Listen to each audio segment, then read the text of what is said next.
Pencemaran lingkungan. Polusi atau pencemaran lingkungan adalah masuknya atau dimasukkannya makhluk hidup, zat energi, dan atau komponen lain ke dalam lingkungan. Pencemaran terjadi baik secara alami maupun akibat tindakan manusia. Pencemaran alami misalnya karena letusan gunung berapi. Zat atau bahan-bahan yang dapat mengakibatkan pencemaran disebut polutan. Syarat-syarat suatu zat disebut polutan bila keberadaannya dapat menyebabkan kerugian terhadap makhluk hidup.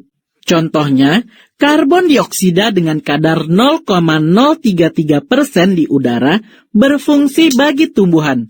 Tetapi, bila lebih tinggi dari 0,033% dapat memberikan efek merusak. Sifat polutan adalah 1. Merusak untuk sementara, tetapi bila telah bereaksi dengan zat lingkungan tidak merusak lagi. 2. Merusak dalam jangka waktu lama. Contohnya, Pb tidak merusak bila konsentrasinya rendah. Akan tetapi, dalam jangka waktu yang lama, Pb dapat terakumulasi dalam tubuh sampai tingkat yang merusak. Pencemaran udara. Pencemaran udara adalah menurunnya kualitas udara akibat adanya pencampuran udara dengan senyawa-senyawa kimia lain. Pencemaran udara dapat berupa gas dan partikel. Contohnya, poin pertama, gas karbon monoksida atau CO dalam kadar tinggi dapat menyebabkan kematian karena menghalangi hemoglobin mengikat gas oksigen.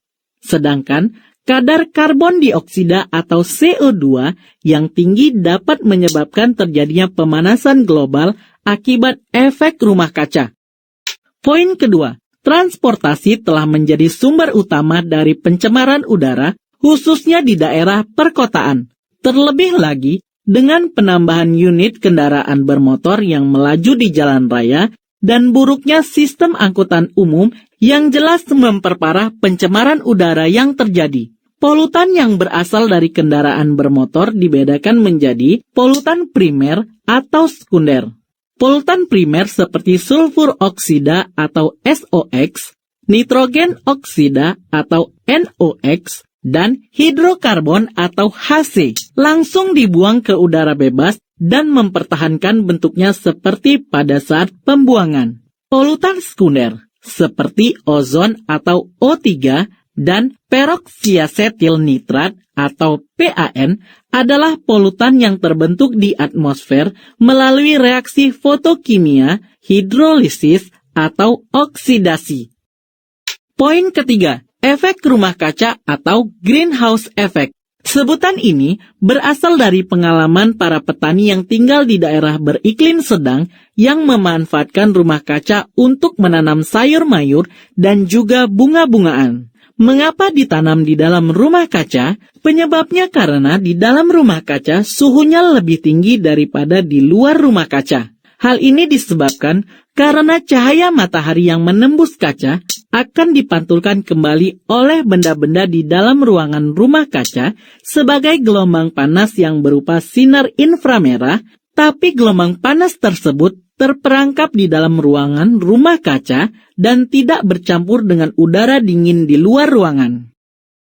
Dari pengalaman para petani, maka dikaitkan dengan apa yang terjadi pada bumi dan atmosfer. Lapisan atmosfer yang terdiri dari berturut-turut troposfer, stratosfer, mesosfer, dan termosfer. Lapisan terbawah atau troposfer adalah bagian yang terpenting dalam kasus efek rumah kaca. Sekitar 35% dari radiasi matahari tidak sampai ke permukaan bumi. Hampir seluruh radiasi yang bergelombang pendek atau sinar alfa, beta, dan ultraviolet diserap oleh 3 lapisan teratas. Yang lainnya dipantulkan kembali ke ruang angkasa oleh molekul gas, awan, dan partikel. Sisanya yang 65% masuk ke dalam troposfer. Di dalam troposfer ini, 14% diserap oleh uap air debu, dan gas-gas tertentu sehingga hanya sekitar 51% yang sampai ke permukaan bumi. Dari 51% ini, 37% merupakan radiasi langsung dan 14% radiasi difus yang telah mengalami penghamburan dalam lapisan troposfer oleh molekul gas dan partikel debu. Radiasi yang diterima bumi sebahagian diserap, sebahagian dipantulkan. Radiasi yang diserap dipancarkan kembali dalam bentuk sinar inframerah. Sinar inframerah yang dipantulkan bumi kemudian diserap oleh molekul gas yang antara lain berupa uap air atau H2O, CO2, metana atau CH4, dan ozon. Sinar panas inframerah ini terperangkap dalam lapisan troposfer sehingga suhu udara di troposfer dan permukaan bumi menjadi naik. Terjadilah efek rumah kaca atau ERK. Gas yang menyerap sinar inframerah disebut gas rumah kaca atau GRK. Seandainya tidak ada ERK, suhu rata-rata bumi sekitar minus 180 derajat Celcius. Terlalu dingin untuk kehidupan manusia. Dengan adanya ERK, suhu rata-rata bumi 330 derajat Celcius lebih tinggi, yaitu 150 derajat Celcius. Jadi, dengan adanya efek rumah kaca, menjadikan suhu bumi layak untuk kehidupan manusia. Efek rumah kaca terjadi karena meningkatnya CO2 hasil pembakaran bahan bakar fosil atau minyak bumi dan batu bara oleh industri serta banyak disebabkan oleh kebakaran hutan. Selama 100 tahun terakhir ini, temperatur rata-rata global pada permukaan bumi telah meningkat 0,74 lebih kurang 0,18 derajat Celcius atau 1,33 lebih kurang 0,32 derajat Fahrenheit. Akibatnya, bumi makin panas atau global warming dan memberikan dampak seperti pencairan es di kutub, meningkatnya intensitas kejadian cuaca yang ekstrim, perubahan iklim regional dan global, dan perubahan siklus hidup flora dan fauna. Poin keempat, batu bara yang mengandung sulfur melalui pembakaran akan menghasilkan sulfur dioksida. Sulfur dioksida bersama dengan oksigen serta uap air dan sinar matahari dapat menghasilkan asam sulfur. Apabila asam terkondensasi atau menjadi embun di udara, kemudian jatuh bersama air hujan, terjadilah apa yang disebut hujan asam. Hujan asam diartikan sebagai segala macam hujan dengan pH di bawah 5 dan 6. Semakin rendah pH suatu cairan, maka sifat asam semakin tinggi. Hujan secara alami bersifat asam atau pH sedikit di bawah 6. Karena karbon dioksida atau CO2 di udara yang larut dengan air hujan memiliki bentuk sebagai asam lemah.